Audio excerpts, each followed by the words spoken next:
Thank you once again, and I hope you enjoy the conference. And it seems, Evangelist, that we do not have Michael back. He might be having some issues with getting. Well, hopefully he'll come back and maybe we can ask him to say a few words. Oh, he's back.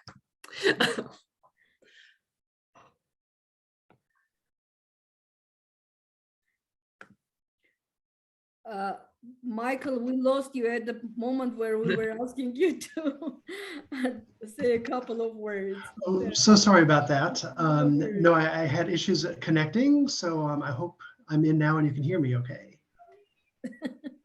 We can hear. So the floor is yours for a couple of. Oh, great. Well, thank you. I'll just be very quick. And I won't give as extensive remarks as I did yesterday, but just wanted to welcome everyone again to the TCLP Teachers of Critical Languages Program Virtual Alumni Conference.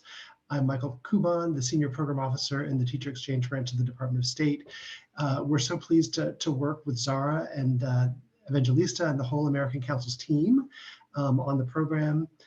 And as you know, the primary goal of TCLP is to promote the teaching and learning of critical languages like Mandarin and Arabic, and to establish long-lasting ties and mutual understanding between our countries. Since the beginning of the program, we've had 337 exchange teachers come on the program and teach in a total of 221 US host schools in 41 states and Washington, DC. And there's such a huge reach of the TCLP program that we estimate that between the students that you teach in your schools and the outreach that you do in your host communities, we estimate that a single TCLP cohort reaches more than 28,000 people each year in the US host community. And so we're so pleased, as I say, to be partnering with American Councils, but to support the work that you all do as teachers, both during the program and your sharing of your cultures with the American communities that you work in, but as well as sharing what you learn on the program with your communities in your home countries. And we're glad to also support this opportunity for you to continue to remain in contact with each other, with American Councils, with us at the Department of State, and to share resources and experiences and best practices. So this conference is more about you all than about me, so I'll keep it short and stop there. But thank you very much for all of your work, for taking time to be with us today, the presenters as well as those attending. We look forward to an interesting presentations and good discussion. Thank you so much. Thank you so much, Michael. All right, so I'm going to introduce our first presenter shortly, but if you haven't seen Zoe's and Zara's messages in the chat, if you could please change your Zoom display name to be your first and last name and also the year you participated in TCLP. And if there's room, we also would love for you to write in where you're currently located. I know sometimes it might restrict how many characters you can use, but at least your first and last name and your program year. We would really appreciate that so we can see how many years and how many different people we have represented here. And with that, I would like to present our first presenter for the day, and that is Passant Ali from Egypt. And she's currently a high school teacher of English language and literature at the International School of Elite Education in Cairo. So Passant, you can go ahead and take it away.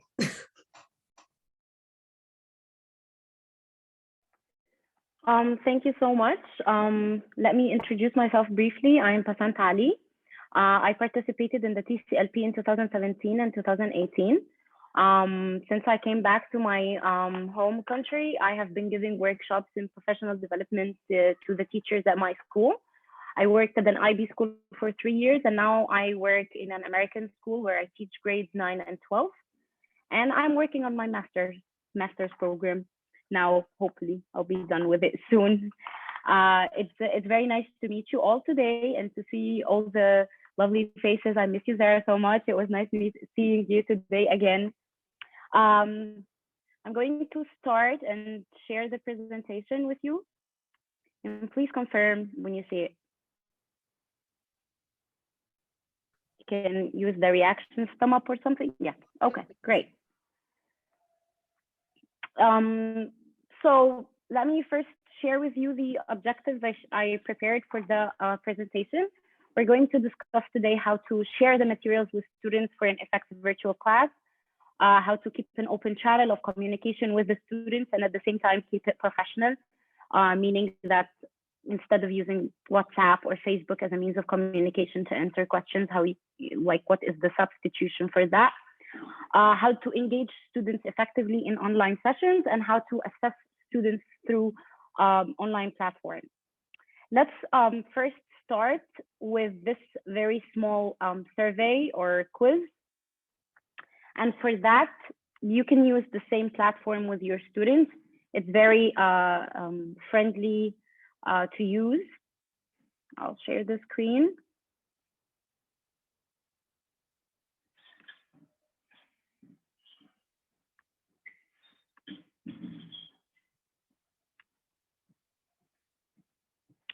It says screen sharing failed.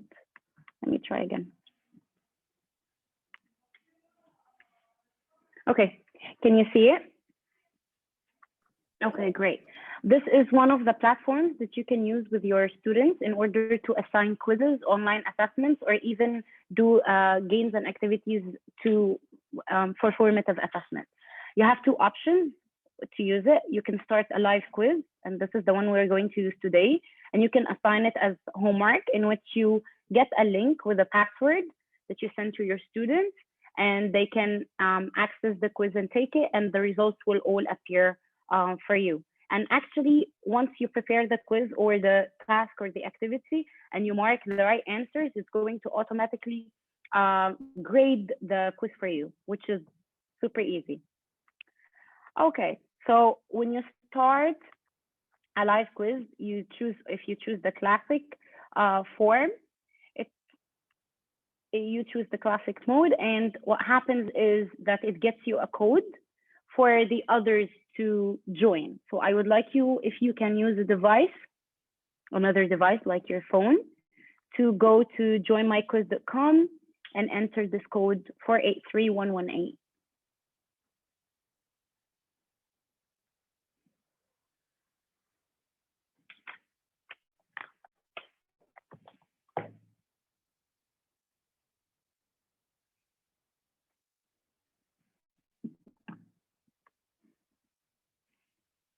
Okay, and the teacher will see who joined the class, and you can even get to control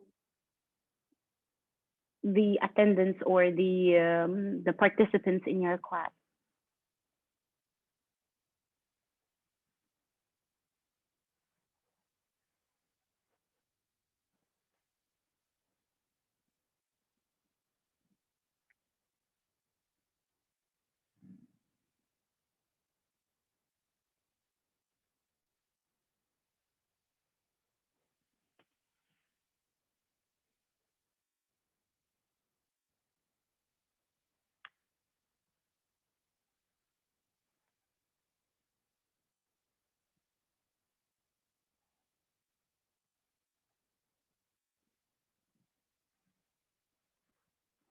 Okay, I'm going to go ahead and start it, and you can still get the code throughout the session.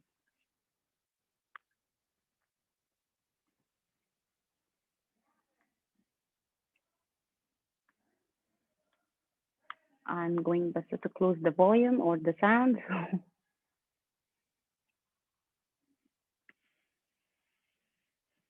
Okay. You can still see the code here and you can join.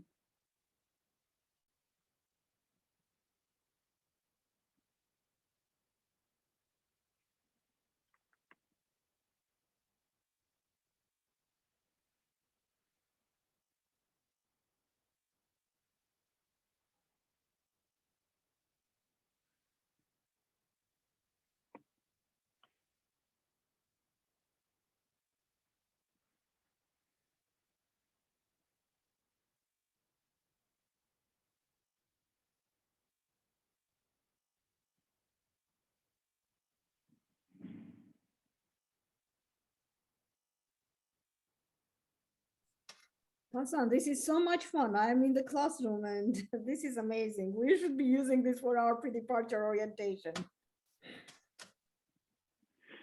Okay. Actually, you can even use quizzes for sharing a PowerPoint presentation with the students. And you can like choose in your, when you prepare the quiz, you can choose to choose more than one correct answer. You can share PowerPoint presentations and they appear on the students' devices, and they don't have to necessarily look.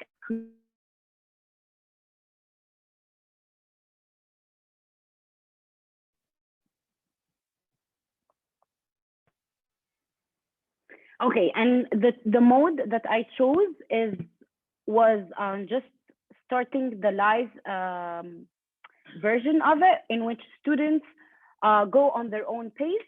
There is another mode in the same classic version, the live one, in which the teacher controls the pace of the session or the pace of the quiz. In this case, one question at a time would appear to all students at the same time, and it will be timed for the whole class at once. The reason why I like to choose this mode instead of the other is that while you're working online, students might just get disconnected for any reason. So you don't want them to, get lost or not know where you are. You want them to still have the quiz open for them. Like, for example, you're going on a teacher space and you're in question 3, and the student got disconnected and they still need to do question 1 so they don't lose the question. Okay. I'm going to show you later how to get the results and the answer. We're going to discuss this in the session today. All right, so first, what makes an effective virtual session? One of the very first effective tools or strategy that you need to make sure you use in your session to make it effective is sharing the policy and regulation for the online session or the online learning class since day one. And for that, I mean, I have prepared a copy of what you can do or what you can use as sample. However, you have to ask your school and you have to make sure that the regulations and the rules match the school. For example, at my school, we are allowed to take the students absent if they don't participate with opening their cameras throughout the session. Some schools would give the students the freedom to close their cameras during the session. So you have to check with your school. However, sharing the policy and the regulation from the beginning makes your session more smooth, and it helps the students stay on the right track. A sample of the policy that you can implement or make sure that you choose with your class is, as I said, the camera. Another one, I'm going to share with you some examples. Okay, for example, in my school, they ensure that the students must attend the online sessions wearing the school uniform. Again, this does not apply to all schools, but in my case, or in our case, we have noticed that when students are in their uniforms and they are sitting on a desk or a table, they are more attentive and they are more in the mood or the learning environment of a school. Unlike when they are wearing their pajamas or they are sitting on their bed.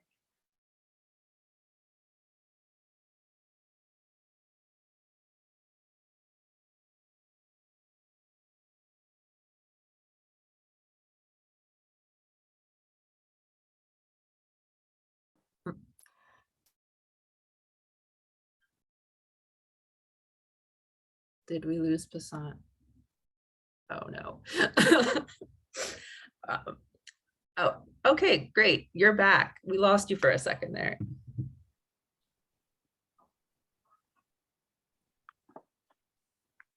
Can you hear us okay?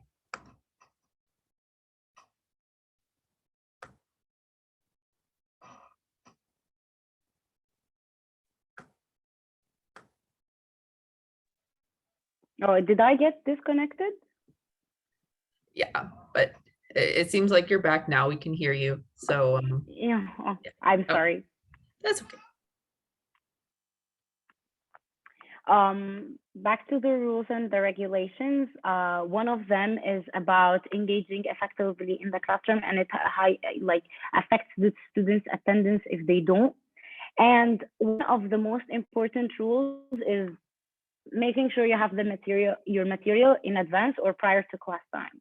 And this is actually there is a great part about sharing the materials with the students, because when the students have their materials in advance or before the class, like a worksheet that you're going to assign or a reading that you're going to have them read in the session, it makes the students ready, and it doesn't waste time of the class.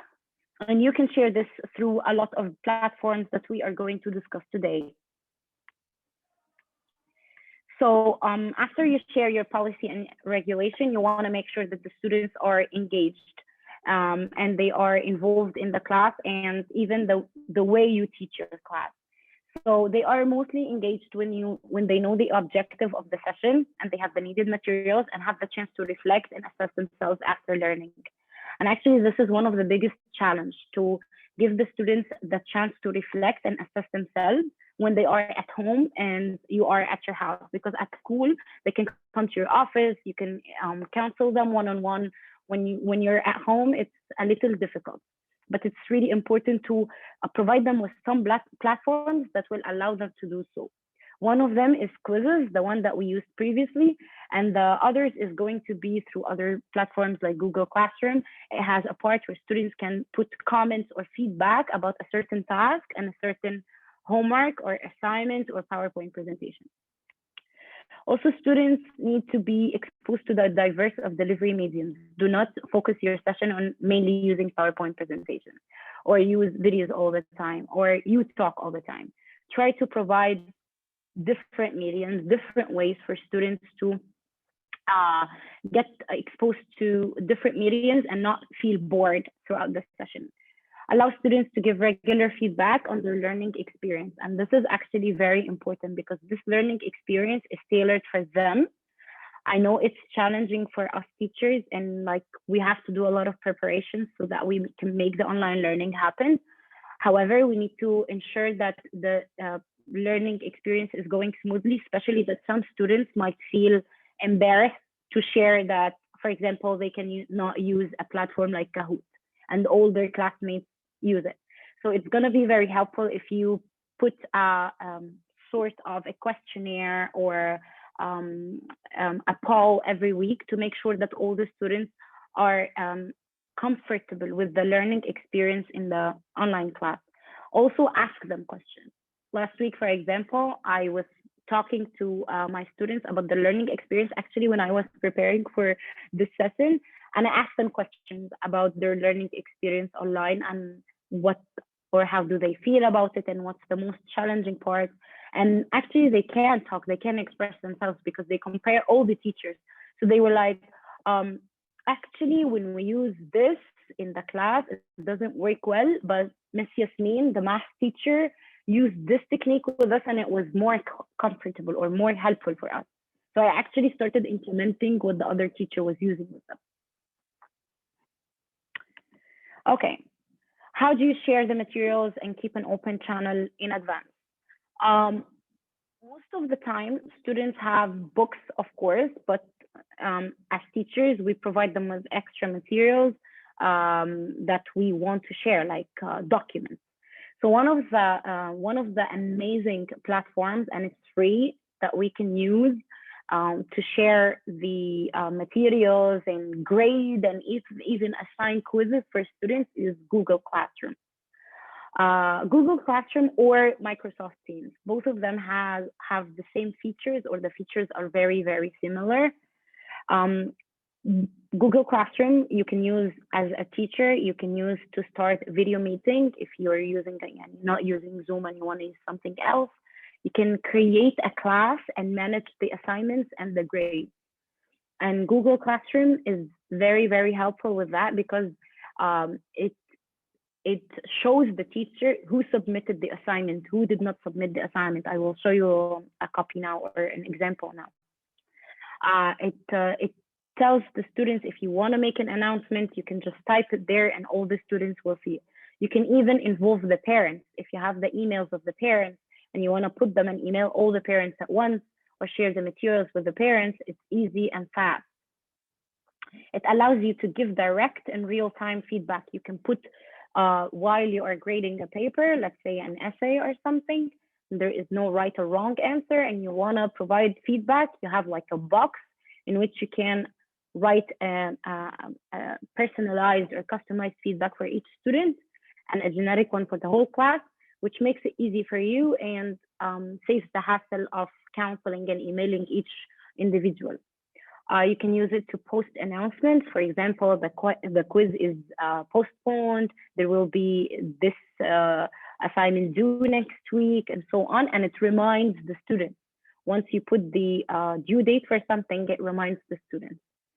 It invites parents and guardians, as I said, to follow up with their kids so that you don't have to keep sending emails saying that your kid did not do this homework, or they did not answer this quiz, or the grade is blah, blah, blah. Once you give access to the parent with the code of Google Classroom, the parent can enter the classroom and check all the follow-up on their kids.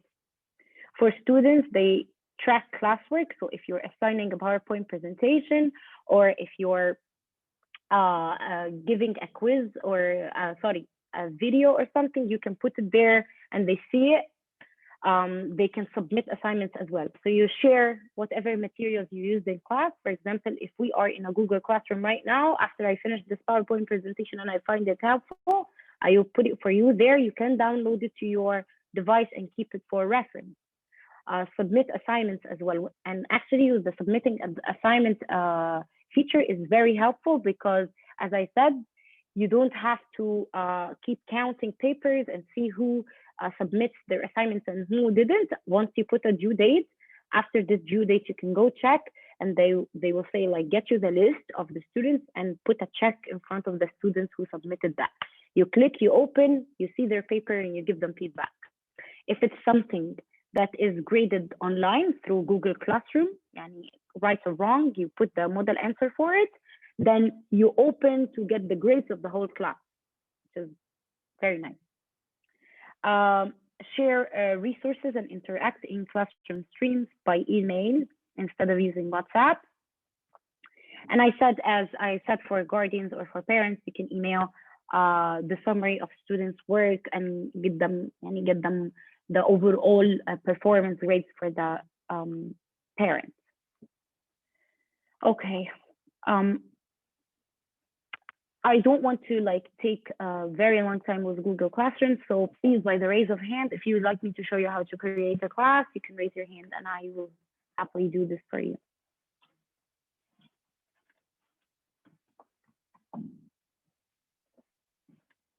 Okay, seems like everyone can create a classroom on Google, which is great.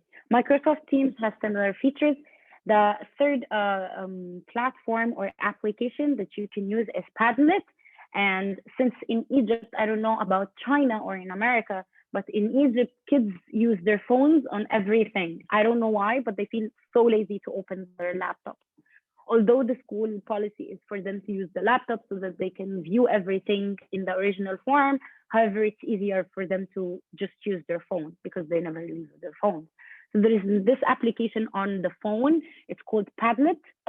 And Padlet allows you to share materials with the students, and it allows you to send them messages, send them reminders, and even put announcements and put materials for them.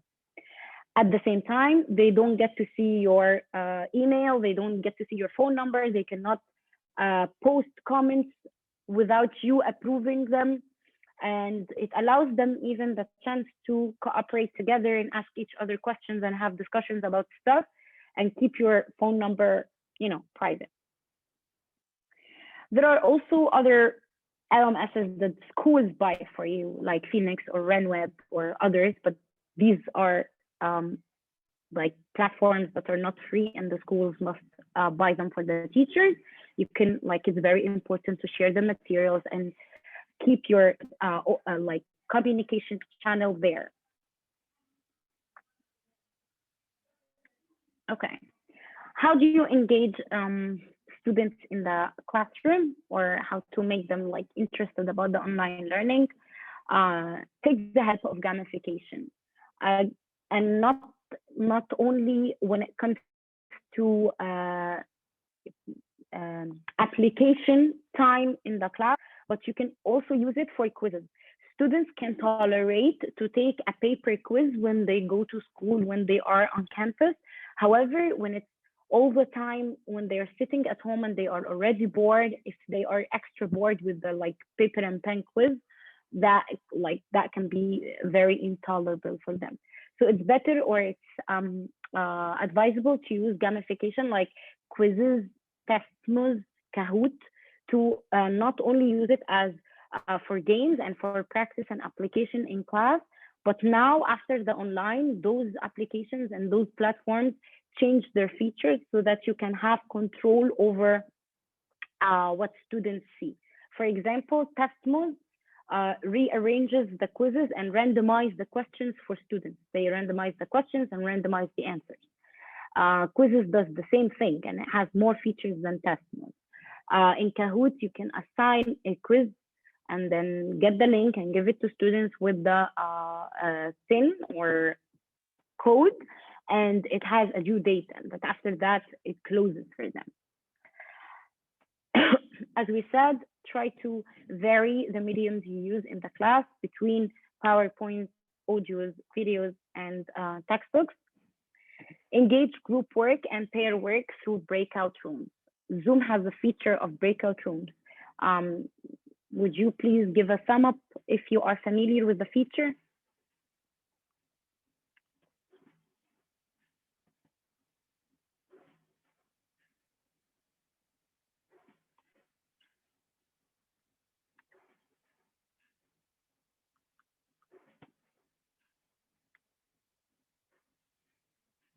Okay.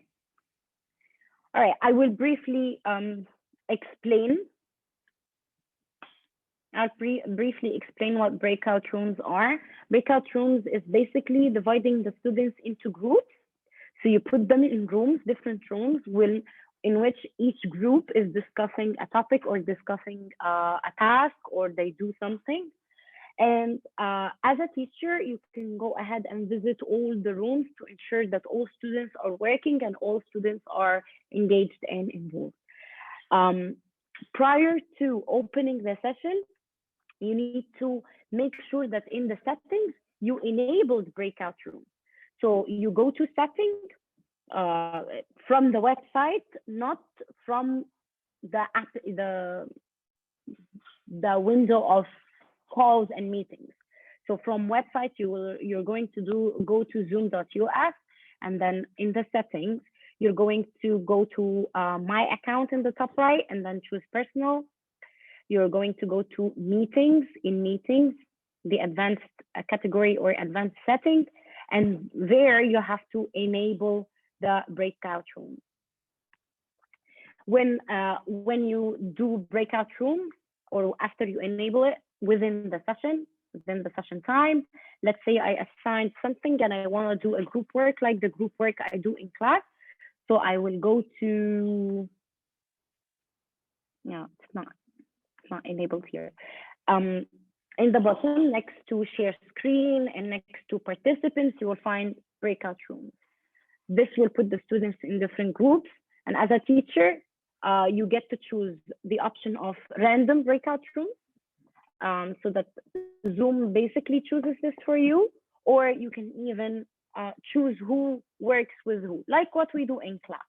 You want to randomize your seating arrangement, or you want to like put students according to their learning styles together. As a teacher, you can send them broadcasts that goes to all the breakout rooms at the same time, or all the rooms at the same time. And as a teacher, you can enter each breakout room and like go around to check their progress and what are they doing, like what we do in class. Actually, the breakout rooms is what like the most realistic thing, or the most similar thing to the classroom, because this is how they are seated in my classroom. For example, they are always working in groups, so it was the best option that I used. You can even assign different sorry, different tasks for each group, and then when they come back to the main meeting, you can discuss each task like what we do in class. And while students are in the breakout rooms, they have a button that requests help. So if they are struggling with something, they can call you. You can go visit the room and see what they need. Okay. Take students' feedback and allow them to share their feedback on a weekly basis. As I said, that you want to make this experience easier for them. So you want to take their opinion and see where they at, and if they are using the platforms easily, and if the online experience is easier for them. You can even, like last year was more online and hybrid classrooms than this year. I used to have Wednesday, 12 o'clock, my office hour, in which students have their break time, and I am just online, and they just like all of them join the room, and it's like a free space to express their feelings and say what they are struggling with. It was very helpful for them. User-friendly platforms. There are some platforms that are amazing with their features. However, they are difficult for students to use. Avoid those. Make sure that when you're using a platform or a website, you go and try it yourself and make sure that it's easy. It's not very much complicated, because they get embarrassed to ask questions sometimes. Okay. Offer active learning opportunities through hands-on learning or hands-on mouse learning. Encourage them to open their cameras, to mute the microphone and raise hands to talk in order to eliminate disturbance. Share individual issues in the chat box. For example, Miss, I'm sorry, the internet got disconnected. Like a message like this. Imagine how many times, especially in Egypt, we have very bad internet connection. So imagine how many times I would hear this if they are not advised to send it as a direct message in the chat box. As discussed earlier, engage in breakout rooms and participate in class discussions. Allow them to have the materials ready before class through putting materials, for example, on Google Classroom for the upcoming unit, so that they have everything in advance. For formative assessments, sometimes, for example, our school had to cancel the final test of the end of trimester last year, because students were not allowed to go on campus. So we relied heavily on the use of formative assessments, the quizzes. These are some of the platforms that helped me a lot. They are test generators in which you put the questions and you put the right answer, or you select the right answer, and you can even put essay questions there, and you can put open-ending questions, fill in the blanks, and read an answer, or watch this video and answer this part. And they get you, as I said, they generate a grade book for you. They put the students in the alphabetical order, and they give you the grades for everyone. But if you included some open-ending questions or some essay questions in the test, they would grade and wait for you to give feedback on that and put the grade yourself, and they will do the math. These platforms that I used were Quizzes, Testable, FlexiQuiz, Easy Test Maker, and Turnitin. Turnitin is more useful with essay questions, with open-ending questions, with extended responses, because it checks plagiarism, it detects plagiarism, it detects grammatical mistakes, and it allows students to see their feedback at the same moment that they upload their work. So if the students upload their work, it gives them like a remark. For example, you have 30% plagiarism, and these are your grammatical mistakes. Students go there and they fix their grammatical mistakes, or they see and they highlight it highlights the plagiarized part for them and allows them to resubmit their assignment. You can close this feature of like not letting students resubmit. You have the option, and you can control this as a teacher. Okay, this is pretty much it for me. I would like happily take questions.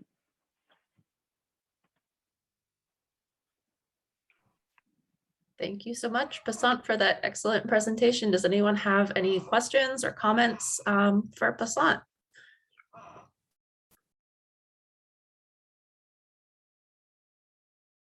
And folks, you can unmute yourself and ask a question. And here is my question to pass on. This was an amazing presentation, and you gave us some tools that we might be even using for our own sessions. But I was wondering whether you have any recommendations. What would be best to use out of the plethora of tools that you gave for lower grades? Because these are amazing for high schools and lower grades, middle or elementary. We know that we all struggled across the countries with those students because it's hard to keep their attention. What do you think would be one of the best suggestions? Which tools or which techniques? If I would teach elementary and middle school, I would focus on mainly using Google Classroom and then import everything to it. Because in quizzes, test notes, Easy Test Maker, all these platforms, and even Kahoot, all these platforms have this icon in which you can relate things or put a URL or like an easy button for it on Google Classroom. And I would choose Google Classroom because the student or the parents of the students would have access to. They can like help them without emailing the school and asking for the link and so on. Once you put an announcement or once you put a task for them, you can eliminate the words of the instruction. For example, focus your students to only check the announcements every day.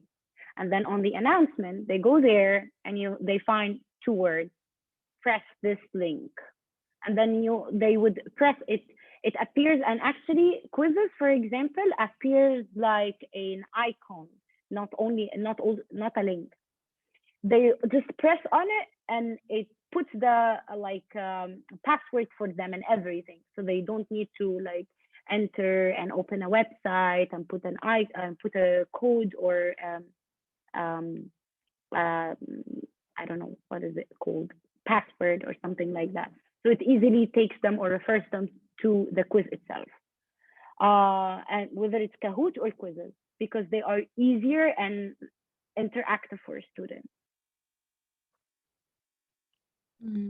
Excuse me, can I?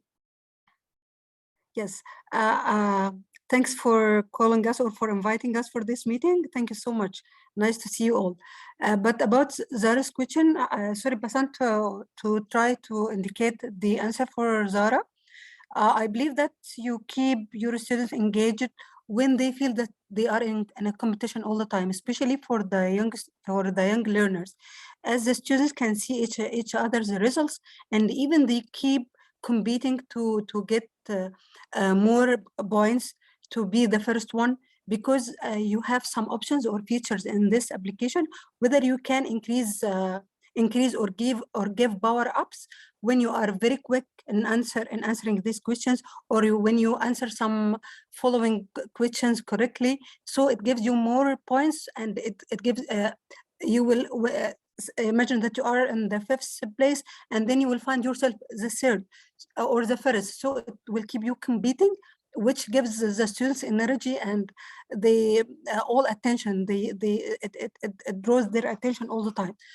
Besides, also you can keep their attention when you just give them the link and keep following their results, asking them that the first one will get so and so, and at the end of the quiz they have like rewards, and the teacher can give rewards or cards too to encourage them. You can add images or pictures to each question. This is for the elementary students, not only words or the question without anything to illustrate the meaning, which facilitates the process for them. So the competition, besides the images, besides keeping them like on fire all the time, I believe it keeps them engaged. Great Yes, suggestions. of Thank course. you very And much, students Zara. like to compete. Yeah. I had a question in the chat box. It was about how do you encourage students to open their cameras? Actually, one of the most challenging things ever. Although my school insists and there's an email sent to the parents that if your child does not open the camera, they will be considered absent for the session, but they still close their cameras. Well, first, I open my camera all the time. Second, I try to be like a little sneaky by saying, well, I can't see, like, Mohammed, are you okay? And like he would answer saying yes.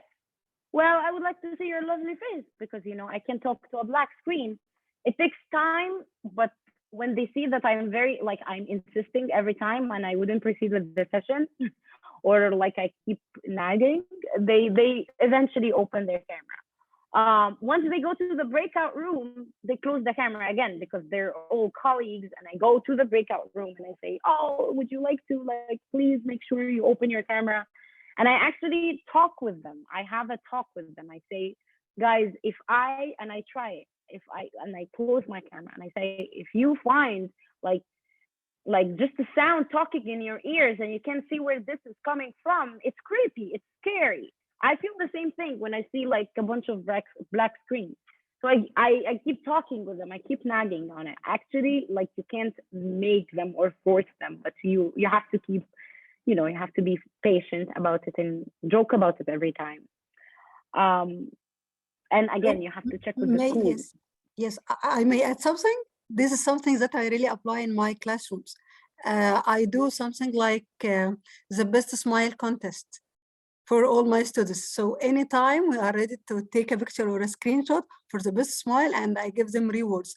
Another technique that I make sure that my students joining my classroom, the best one who first join. The first one who joins is rewarded as well. So can you imagine all the competitions that we are in competitions all the time?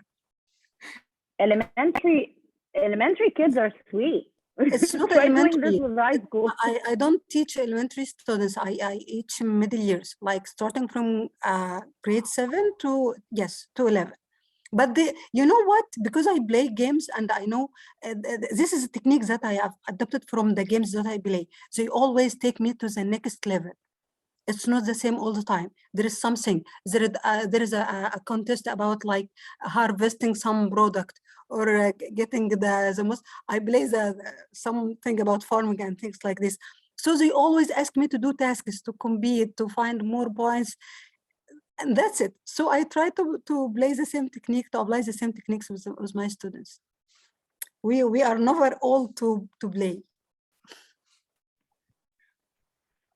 Yeah, actually, Sabrine is right. I agree with her on something too. If your session is effective, engaging, and it's like it makes the students active all the time, and then you tell them to open their cameras, they will actually feel okay to open their cameras because they're comfortable and they are doing something. They are not just sitting there listening to you and enjoying their breakfast while you are explaining and talking all the time.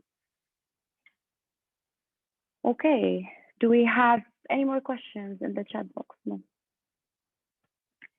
Okay, so does anybody else have any questions for me before we move forward? Great. Thank you guys for listening, and I hope the online hybrid experience is easier day by day. May I make a suggestion before we move to Mahmoud? I would request us to have that competition of the best smile. Can you all turn your cameras on and let's take a picture of the best smile contest and see who is going to be the winner. We would like to take a picture of all of you.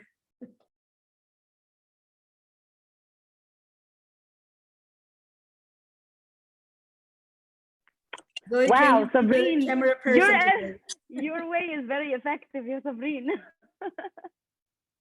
I did that too. Okay, so we'll do a countdown from 3. We'll give everyone just one more moment to open their camera. All right, 3, 2, 1.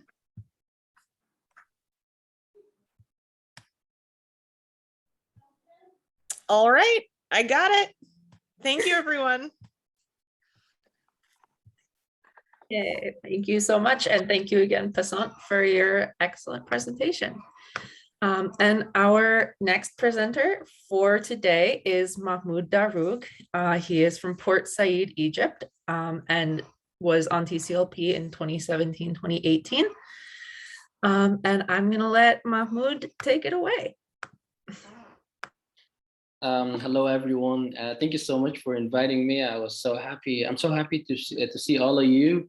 A lot of friends here, lots of familiar faces, and Zara and everyone here. Thank you so much for the invitation and for bringing back the good memories, the TCLP program. All right, so I'm gonna start by sharing my screen.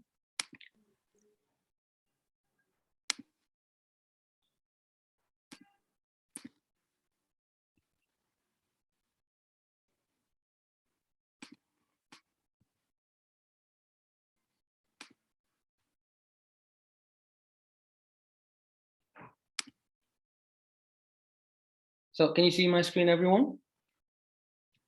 Yep. Great. All right. So here I'm going to talk about my personal experience with online teaching. What are we going to talk about today?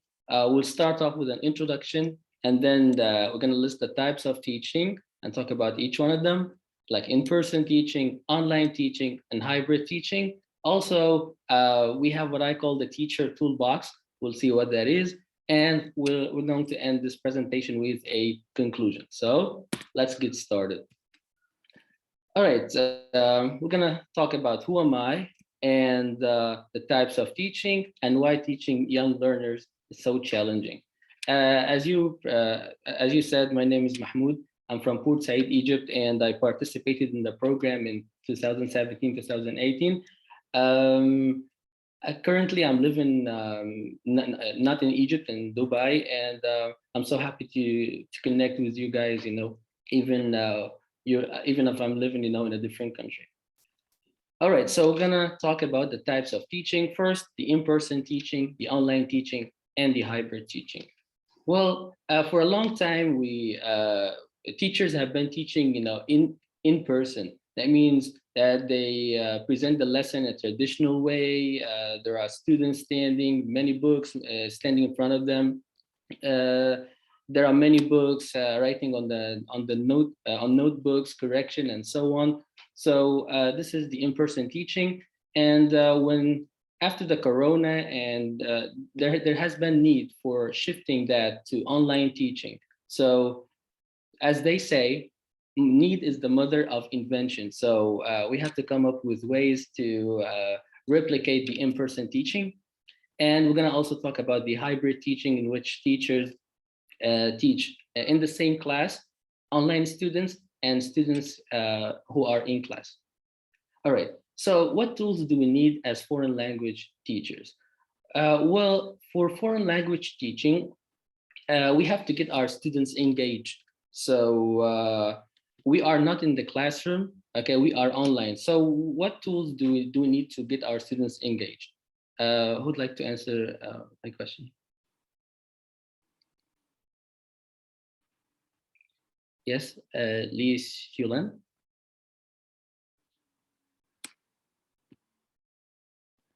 You're raising your hand? I think she requested to join. Okay. All right, so let me see the chat box.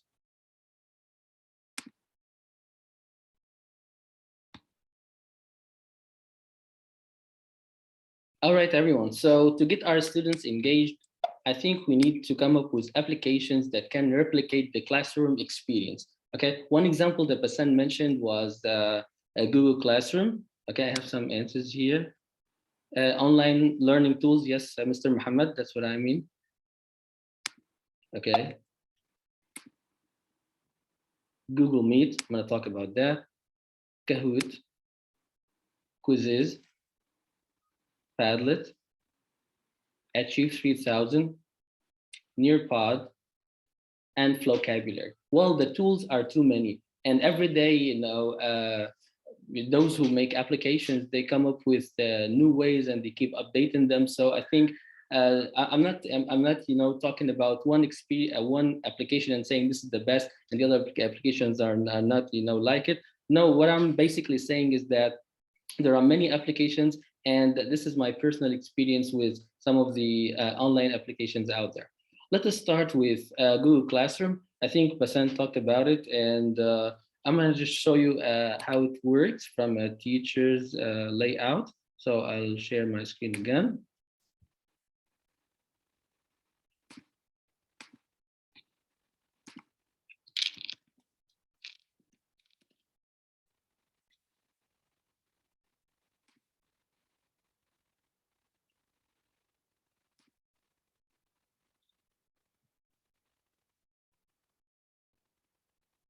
So as you can see, this is the teacher's layout. So all your classes will be listed here in this page. So first, let's start by choosing one class. Okay. As Basant said, you can communicate with the students. Here we have what we call the stream. So in the stream, you can send announcements to students.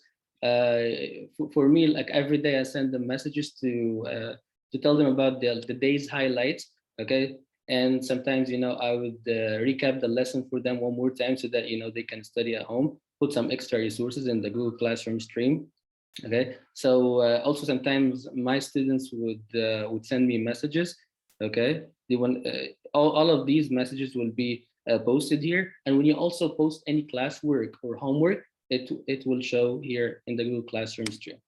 And as for the classwork section, you see all the work that you assign to students. Okay, classwork, homework.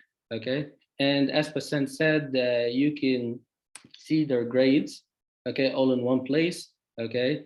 And for example, if there's something missing or you want to send a message to a student immediately, so you just go to the task like that, okay, and then you choose the student, and then send your message to the student here. The good thing about Google Classroom is that the integration between Google Classroom and many other applications, okay, the quizzes, the Padlet, so you can always post stuff. Also, you can import marks, like this is a Google form test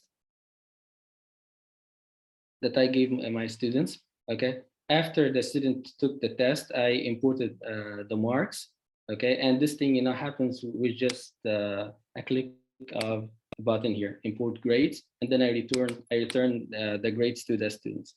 The good thing about it is that it is so easy. It doesn't need prior experience. Okay, so you just start using it, and then you'll understand. When you start using the program, you can create an assignment for a student or a quiz, or you can ask them a question, or you can post a material like a PowerPoint presentation, a video, and so on. Or you can reuse a post that a colleague used in a different classroom. Okay, and as you can see, I can divide my work into topics, as they call it in Google Classroom: required materials, library English, e-portfolio. So as you can see, to make it easy for students to see where things are, okay, PPL, and so on. So there are many features in Google Classroom. And what I like about the G Suite in general is the integration between all the Google services. Okay, and this is a very powerful thing. Do you have any question about Google Classroom?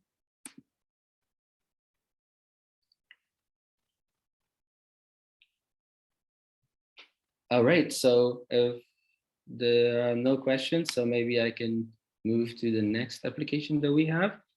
Okay, the next application that we have is Google Meet. Okay, so in Google, why am I choosing Google Meet? Hassan talked about Zoom, which is really, really famous, and it is known all over the world, and we use it in Egypt. But Google Meet is good as much as Zoom is good. But Google Meet, I like it for one reason, is that it is so easy, very user friendly. You don't even need to install it on your computer. Okay, you can basically go to your browser here. Can you see my browser? Yeah. So I can type Google Meet.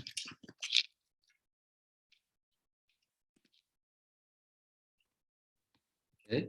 if I want to create a class, so I just go to Google Meet with only doing this new meeting, and then create a meeting for later, or a new meeting, start an instant meeting if you want to start it now, or schedule a meeting for later. So with only a click of a button, I can create a Google Meet. Here is the link, okay?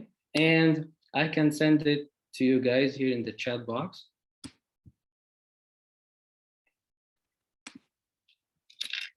Okay, to see how it will look like. So you're welcome to join the Google Meet. And I can paste the link here in the browser and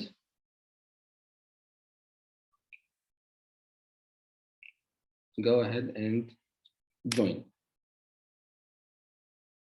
All right, so now I entered my class and I'm waiting for my students to join. Very easy, very user-friendly. I just created a class for them without using an application, and they can also do so. There are many features for this. I'm using a browser, guys. I'm not using an app. The students' names will appear here. I can add people. I can invite them by email. I can send them a message. And there are the host controls that you have in Zoom. You can disable any of these or enable them. Okay, for example, you can let the students share the screen, send message in the chat box, turn on the microphones, turn on the video, and there are other host settings that are in also this application. Also, you have share screen, which you can do it from here, this arrow, share your entire screen, or share a window like the PowerPoint only, or a tab that is open in the browser. Also, you can turn off the camera like that, you know. Yeah, so this is a very easy tool that is used by teachers in my school. Also, there is a very easy tool for writing, which is called whiteboarding. So you start a whiteboard like that, and they call it a Jamboard.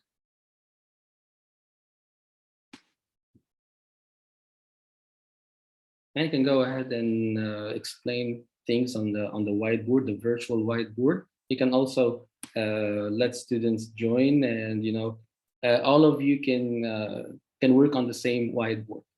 Yeah, so you have the same tools that you have in an interactive whiteboard. All right, so that was Google Meet in brief. So do you have any questions about Google Meet?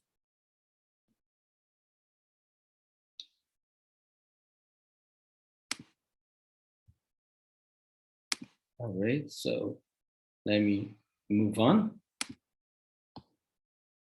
Okay. Yeah, I have a question, I think.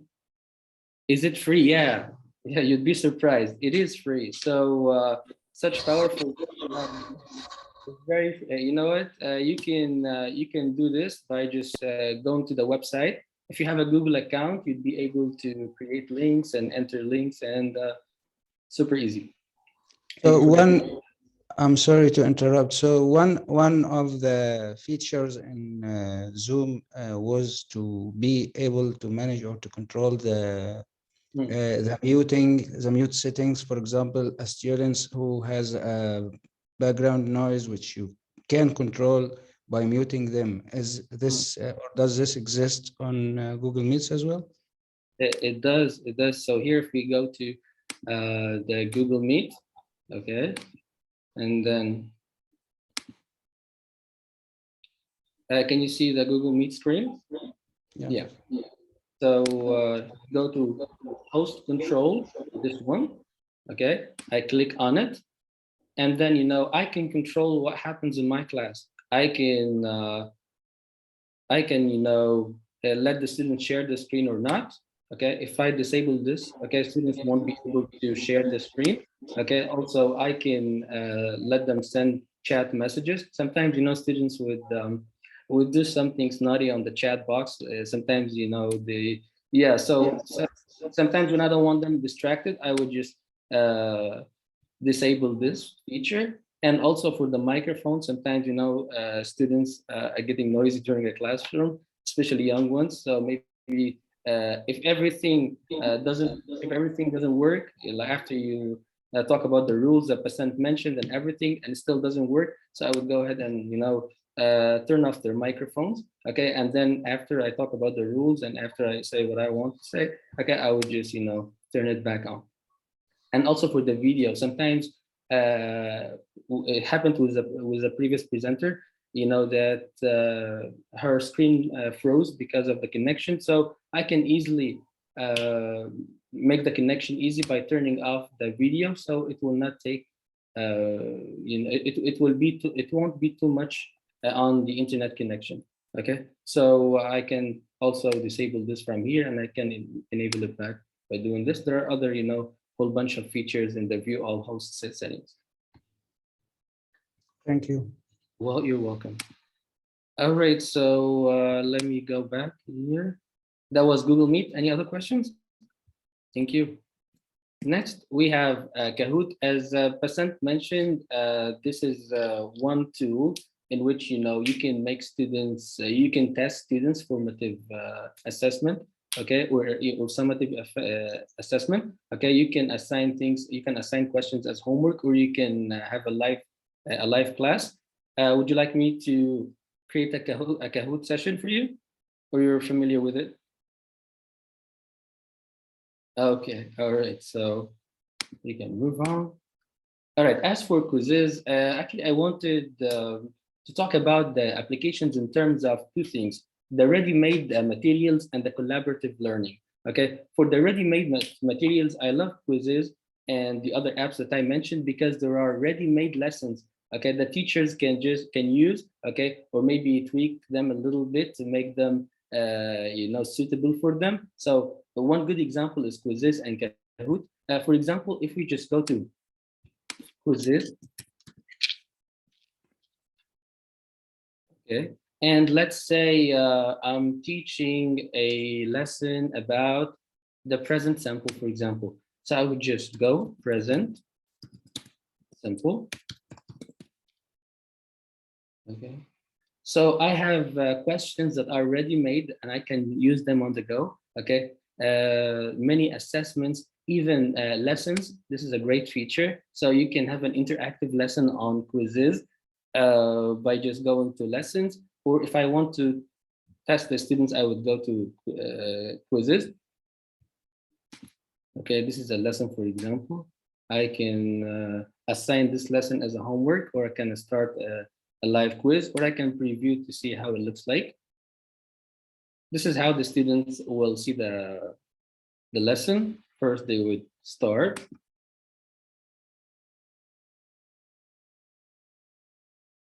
And then we see the music and go from one slide to another. I didn't create this one is already created, so this is very powerful because it can help busy teachers. I can move at my own pace, and while I'm explaining the lesson, I can ask students to answer this question, and I can comment on their answers. Okay, yeah, for example, let's choose this one. This is incorrect, so this is, what the students will see.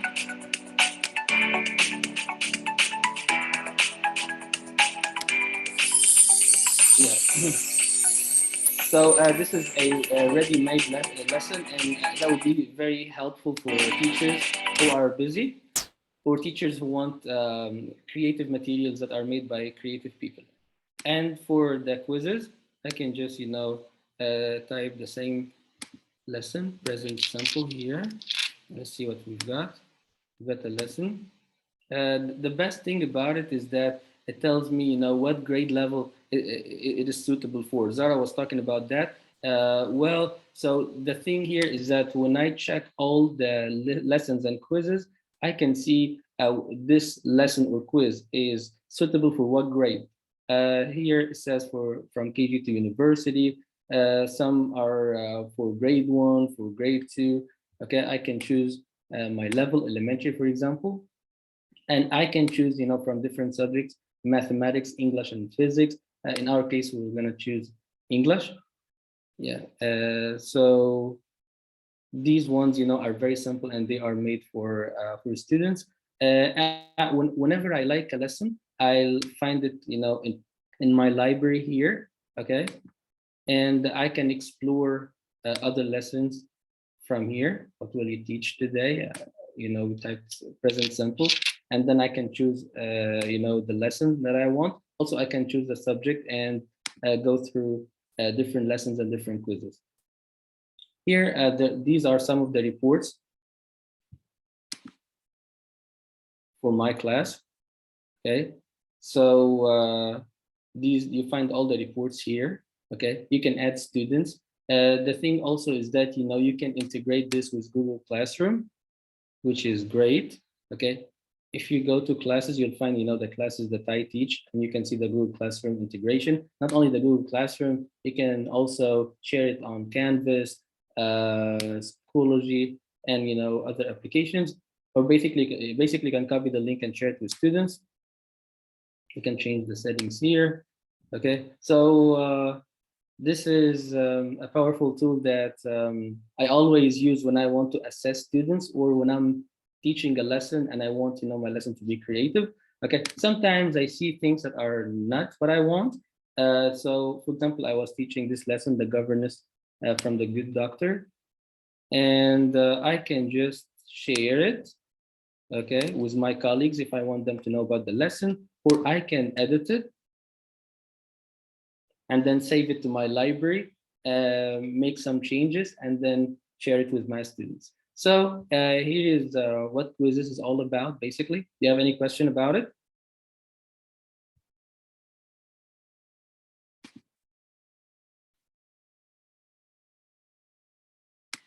All right, if there are no questions, I move forward. The next one that we have is Padlet.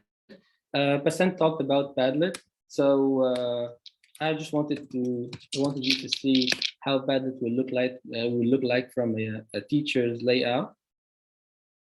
So this is first I go to Padlet.com, and here's my dashboard. Okay, if I'm, for example, teaching a vocabulary lesson, I was teaching the vocabulary lesson in the governess from the Good Doctor. So I would just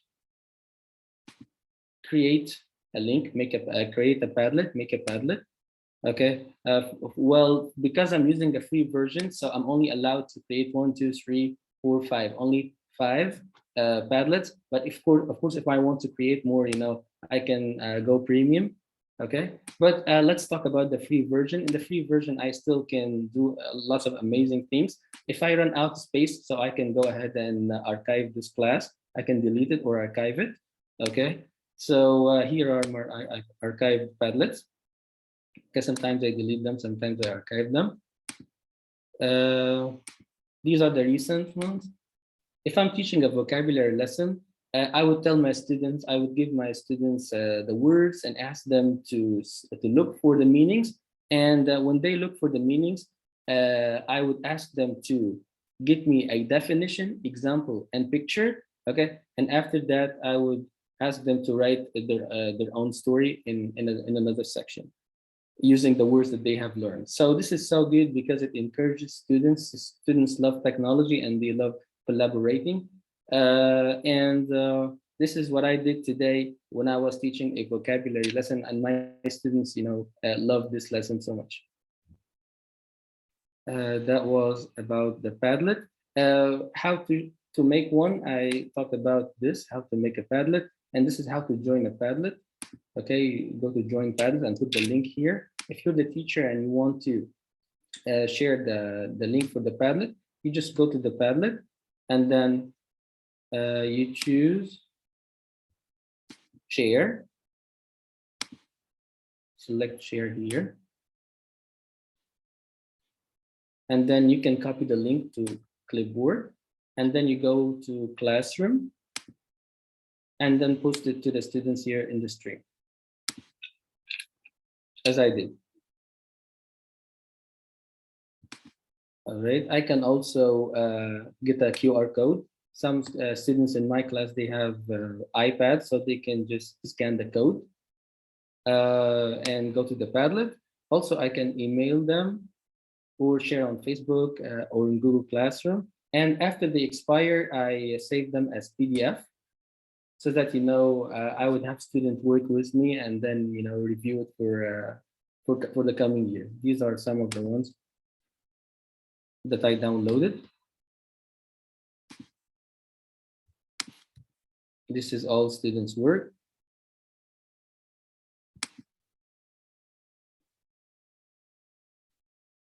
Yeah. So I would save them with me, and then I would create new ones. Yeah. So that was about the Padlet, everyone. Any questions about the Padlet? All right. So I think I have one question. Okay. Next, I have Achieve 3000. And I was talking about materials that are available. As teachers, sometimes, I think all the times, we have hard time, looking for materials that would suit our students, okay, especially reading materials. Well, Achieve 3000, I think this is a treasure. Why it is a treasure? Why is it a treasure? Because it has ready-made articles that are tailored to students' lexile level, okay? And when students progress, their articles would get more complicated and we will have more content. For example, let me show you how it will look like, Achieve 3000.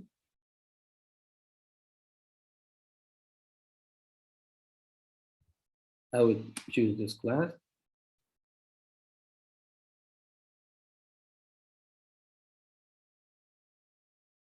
Okay, so sometimes the Achieve 3000 would suggest some article for students to read, like these ones.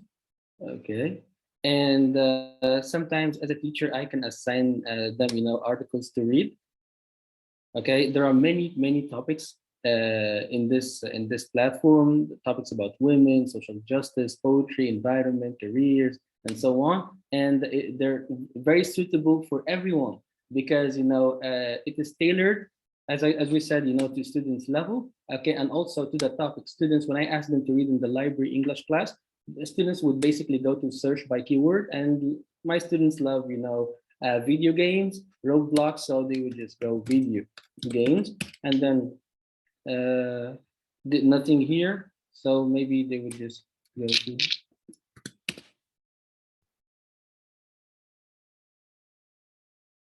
video games. Let's say we're gonna read this article.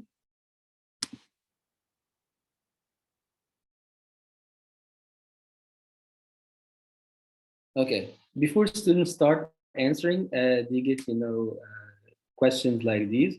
Okay, before reading questions, so they agree or disagree with a statement, and then they have to tell why they agree or disagree. And after that, the article is unlocked. So you agree, and you say, and I agree because.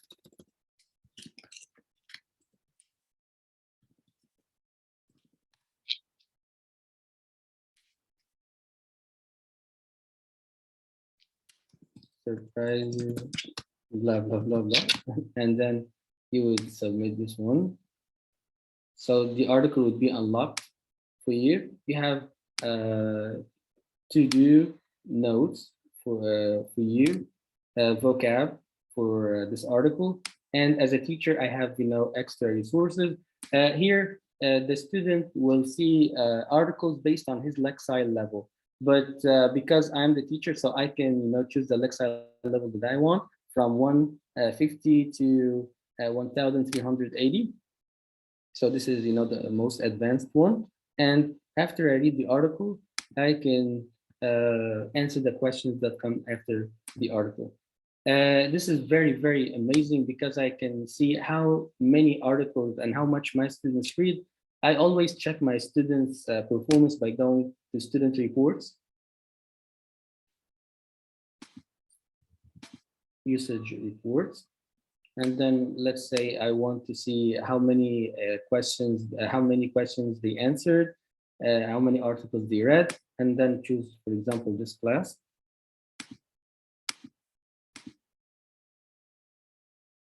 I select the students that I want to see their progress. Maybe I want to see the progress for the entire class, and I select the period, okay, to know how much my students read during that period, and then I would review the report. As you can see, these are all the articles read by my students. Okay, it tells me, about the student score, and because I think I chose 3 classes, so I have too many articles here. Gives me each student's Lexile level, how the students did in the article. Okay, and also gives me the date. So this is amazing. I can also go to the article and see what the article is about and give students feedback.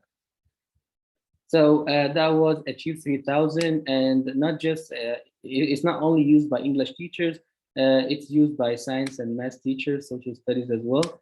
So this is an amazing reading platform that I use in my library English class. Any questions about Achieve 3000?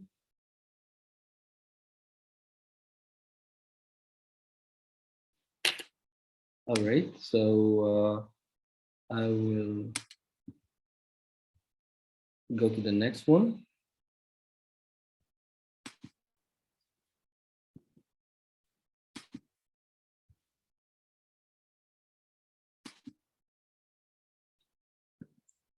Okay, as for Nearpod, it's the same idea of having ready-made lessons.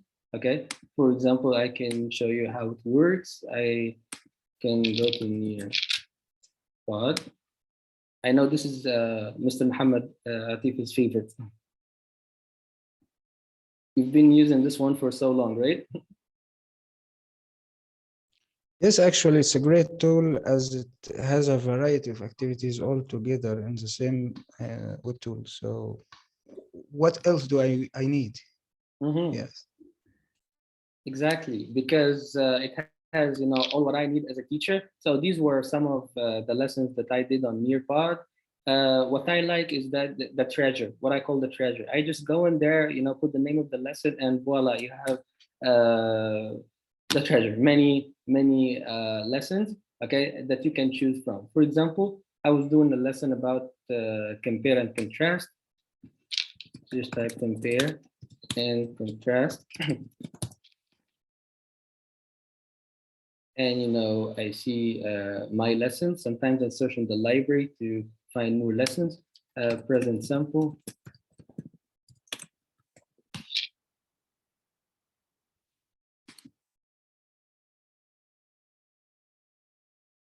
I can Because refine you yeah. are searching Nearpod library, That's search right. in your library and my library. Yeah. Now I'm searching in the library. That's right, Mr. Muhammad, because I was searching my own library. This time I'm searching, the Nearpod library. That's right. That's why, I have more lessons here, okay, that are saved already. I can choose, I can select my lesson. It tells me what grade. So this is an answer for Zara's question, whether the activities are suitable for everyone. This is K through 3. And that's the lesson and how it will look like.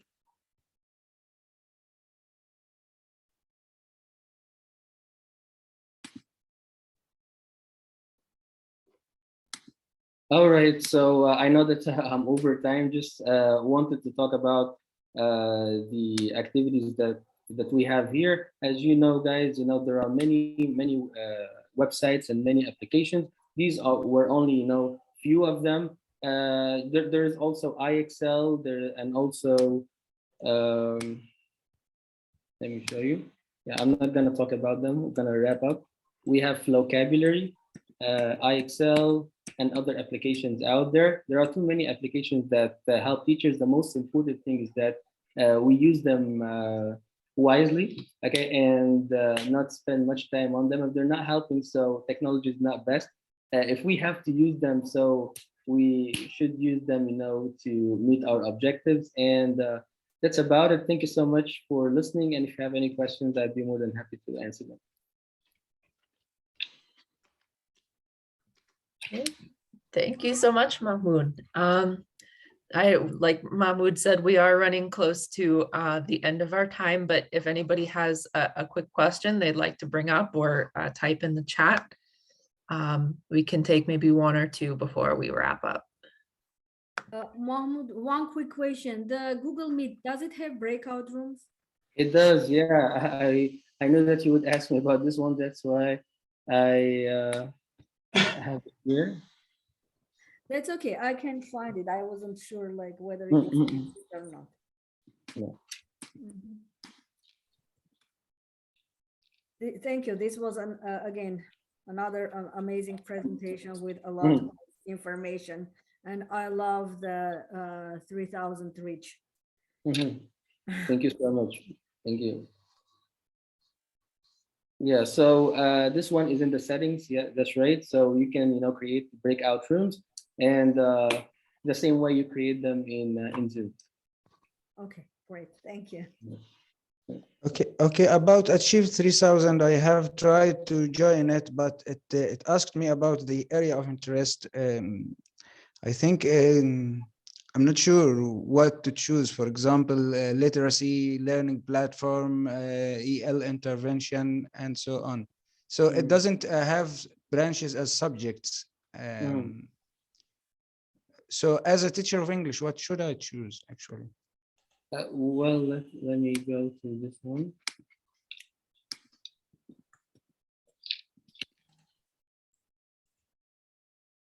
For example, if I choose it as a learning platform, it would be the whole platform on which the students should log in as well, and then they make accounts, and then they will follow the whole curriculum on this platform.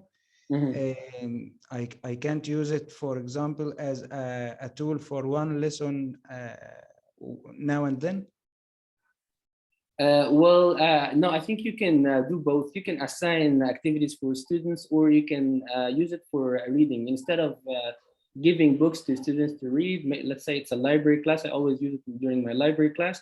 I use the Achieve 3000 to make students, read at their own pace, and also to read about topics that they are interested in. Sometimes I want them to, like today is like today we're gonna read, or this week we're gonna read about, for example, social justice. So I would assign them some readings, and then I would check their understanding of it by going through the report, and then I would know whether they know it or not. Also, I wanted to tell you something, Mr. Muhammad. I have something called. Can you see my screen? No, we just see a Yes, slide. yes. Yeah. It's called ClassLink. The one which I had, all my applications there. So this ClassLink, it is made by my school. Okay, so my school would recommend some apps to be in the ClassLink. Let's say, for example, I'm a teacher of English, so these are the apps that I use, in teaching English. So these are the ones. These are the apps that I use in teaching English, like Achieve 3000, like IXL, so you choose, the ones that suit you, okay? Or sometimes these ones would be selected by the school, and they would put in the ClassLink for you, okay? So Achieve 3000, in my case, it's put here because I use it in my library class. Also IXL when I'm working on the skills. I wanted to talk about it, but it looks like we're out of time. Also, it's a good way for students to practice. So here, these ones are paid by the school.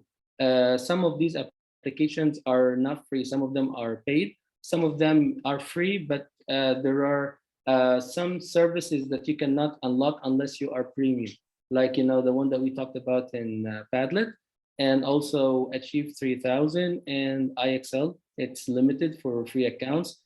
So yeah, you can use it, for pretty much everything related to learning, related to reading.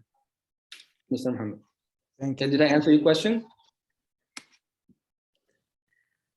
Great. Thank you so much. I know that some of us have to get going, so I want to make sure that I mention really quickly and thank our RELO representative from Morocco. That's Jen MacArthur, and we're really glad she was able to join us today. And if we have any alumni here from Morocco, they've welcomed you to reach out to them at any time, whenever you need. And then to wrap up, I want to pass the floor back to Michael one more time. And Michael, if you have any closing remarks you'd like to make, the floor is yours. Well, thanks, Evangelista. And just a quick thank you both to Passant and to Mahmoud for your presentations, and to all of you in attendance for your very good engagement and interaction. Thanks for sharing the resources, and we appreciate the opportunity to reconnect with you and for you all to be in contact with each other. Just wishing you continued success this year and in the coming months, as hopefully worldwide we'll be able to come out of the pandemic soon. Thank you also to Zara, Evangelista, Zoe, and the team at American Councils for all of your good work administering TCLP. So on behalf of the Department of State, thank you all for your work, and we will be in touch. Zara, did you have any final thoughts? Thank you, Michael. Yes, quick thing, because again, we have it's very late in China, and also we have to go to different engagements. But I wanted to say big thank you to our presenters. Big thank you for everyone that came to the conference. I know that it's late in your countries, especially in China, and we are really grateful that you are staying engaged with TCLP family and that you're continuing amazing work in your countries. I would want to mention two things. With Evangelista said Relo. Know that Relos in your countries have amazing resources. Please be in touch with them. In Egypt, the Relos are looking for mentor teachers. You can be a mentor teacher for your peers. In China, they are doing amazing trainings for the peers, your peers, and they are using very often even TCLP alumni to conduct these trainings. If you need funding to do peer trainings, remember about the CLPs. They do not end up once you go back home. You can still apply to those funding. And the next deadline is end of March. So you have about a month and a half to apply for CLP funding. Apply, try to help your peers, try to use this funding in order to keep up the great work that you are doing in your countries.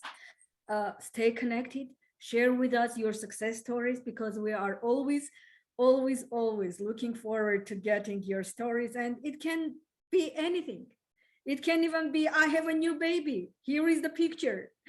And starting from there, ending up with, I did this amazing training and there were 200 people participating in my trainings. State Department is also looking for this type of stories, because they highlight TCLP teachers, alumni. So please, please, please share your stories. And with that, I would like one more time to thank everyone and to thank State Department for the funding. Michael, thank you very much for being with us over here. Jen, thank you very much for joining us from Morocco. And with that, please stay connected, and thank you for coming the past 2 days. Bye for now. Thanks, everyone. Bye. Thank you, everyone, for coming.